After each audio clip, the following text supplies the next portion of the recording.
Live from the CBS Broadcast Center, this is CBS 2 News. We are people, we are not the government. We are not doing nothing. Some families divided, others reunited at American borders. Anger and tears at airports for the second day in a row. What's next in the battle over President Trump's immigration order? Good evening. Thanks for joining us. I'm Jessica Moore. Sources say nearly 400 travelers were impacted by President Trump's immigration order this weekend. Some families have been reunited after they were originally denied entry into the U.S. Now opponents are protesting as the president and his administration defend the controversial decision. We have team coverage beginning with CBS 2's Brian Conybeare. He's live for us at JFK Airport. Brian? Well, Jessica, the Department of Homeland Security says President Trump's executive order remains in effect despite a Brooklyn federal judge's emergency ruling last night that said detainees cannot be sent back to their home countries against their will.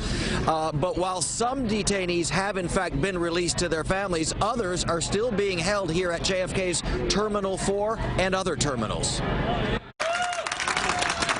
Hugs and cheers at JFK and similar emotional reunions at airports around the country as some immigrants detained under President Trump's controversial executive order are slowly released. How are you feeling? Good. This is happy. Happy to be reunited? Yes. After more than 24 hours, Mohammed Zandine's wife, Parisa, was finally freed. Earlier in the day, he told us he feared the worst. She told me she will be deported and she cannot pass the border. The plan was that she could come here and we could live together. Protesters are still outside JFK's International Arrival Hall, along with volunteer lawyers trying to make sure a federal judge's emergency order to stop deportations is being followed. They may be waivers or asking people to essentially waive their visa so that they could then be deported back. And so we're trying to make sure that people aren't signing documents, particularly if they don't have legal counsel present. Protecting this nation and our people is the #1 priority of this president and our government. President Trump's spokesman today defended the temporary ban on refugees and immigrants from 7 Muslim-majority nations, saying less than 1% of international travelers arriving were affected Saturday. There's 109 people that were slowed down, over 325,000 foreign visitors that came in.